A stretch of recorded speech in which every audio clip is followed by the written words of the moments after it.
देखिए, जो ये लड़ाई है 2024 का लोकसभा का चुनाव, इसमें जब नकली राष्ट्रीय लोकदल चला गया, इसने अखिलेश जी ने पूरी मदद करी और इंडिया गठबंधन को छोड़कर चला गया और चौधरी साहब की आइडियोलॉजी की झूठी बातें करने लगा कि मोदी जी में दिखाई देती है। तो ऐसे समय में लोकदल ने इंडिया गठबंधन और अखिलेश जी को साथ दिया और कहा चौधरी चरण सिंह जी की असली लोकदल जो पार्टी थी, जिसमें नेताजी भी रहे, देवीलाल जी भी रहे, कर्पूरी ठाकुर साहब रहे और पूरे देश के नेता रहे, आज वो लोकदल समाजवादी पार्टी के साथ मिलकर, कांग्रेस के साथ मिलकर इंडिया गठबंधन को उत्तर प्रदेश में और चाहते हैं कि समाजवादी पार्टी जो 63 सीटें मिली हैं, सबसे बड़ा दायित्व है।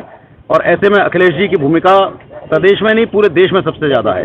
जो मुंबई में भी अभी इंडिया गठबंधन की बैठक हुई, उसमें अखिलेश जी नहीं जा पाए व्यस्तता के कारण, लेकिन पूरे के पूरी वहाँ कमी महसूस हुई कि अखिलेश जी थे और पूरे हिंदुस्तान को, आज पूरे भारत को चुनाव में अखिलेश जी की भूमिका सबसे महत्वपूर्ण है। तो ऐसे समय में लोकदल पूरी तरह कंधे से कंधा मिलाकर समाजवादी पार्टी और इंडिया गठबंधन के साथ है। सीटों को लेकर भी बात हुई है क्या? अभी बात चल रही है, तो बात तो होती है, बस राजनीति में आते हैं, लेकिन ये फैसला अखिलेश जी का रोल इस समय उत्तर प्रदेश में सबसे बड़ा है। 63 सीटें हैं, उनको फैसला करना है और कांग्रेस भी है साथ में।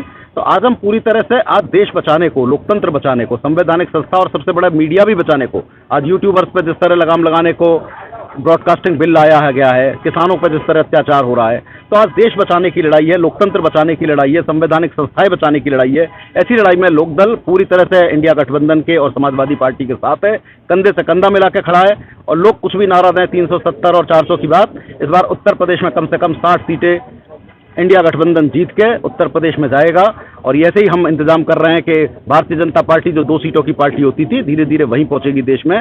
बस एक बात है कि वीवीपैट की कई पर्चियां गिनने की बात जो इंडिया गठबंधन ने भी कही, वीवीपैट की पर्चियां गिनी जाए तो शायद निष्पक्ष चुनाव होगा, वरना ईवीएम से उम्मीद जनता को और लोग विपक्ष को थोड़ी कम है, क्योंकि ईवीएम मैनिपुलेट हो रही है। तो आज देश का चुनाव बेईमानी से भली भारतीय जनता पार्टी जीत ले, लेकिन उससे वीवीपैट की पर्चियों से अगर चुनाव गिना जाएगा तो भारतीय जनता पार्टी 100 सीटों के अंदर आ जाएगी। ऐसा आज हमारा पूरा देश को बात। समाजवादी पार्टी का साथ छोड़कर राष्ट्रीय लोकदल गया, लेकिन लोकदल ने आज समर्थन दे दिया, क्या उस पर हावी हो पाएगा, भारी पड़ेगा लोकदल? देखिए, लोकदल राष्ट्रीय पार्टी रही है, देश की पार्टी रही है। देवीलाल जी से लेकर कर्पूरी ठाकुर पूरे देश के नेता इस पार्टी में रहे हैं, मुलायम सिंह जी रहे हैं, हमारे पिताजी रहे राजेंद्र सिंह जी, पूरे देश का दल है, ये राष्ट्रीय दल रहा है। और निश्चित रूप से इसके राष्ट्रीय लोकदल तो 2-4 सीटों की पार्टी थी और वो सिर्फ सौदेबाजी करता था, जिस तरह से वो करता था, और आज वो चला गया, कोई फर्क नहीं पड़ता, क्योंकि आज कोई भी कार्यकर्ता राष्ट्रीय लोकदल का वहां नहीं जा सकता, क्योंकि वो विपक्ष में रहता था।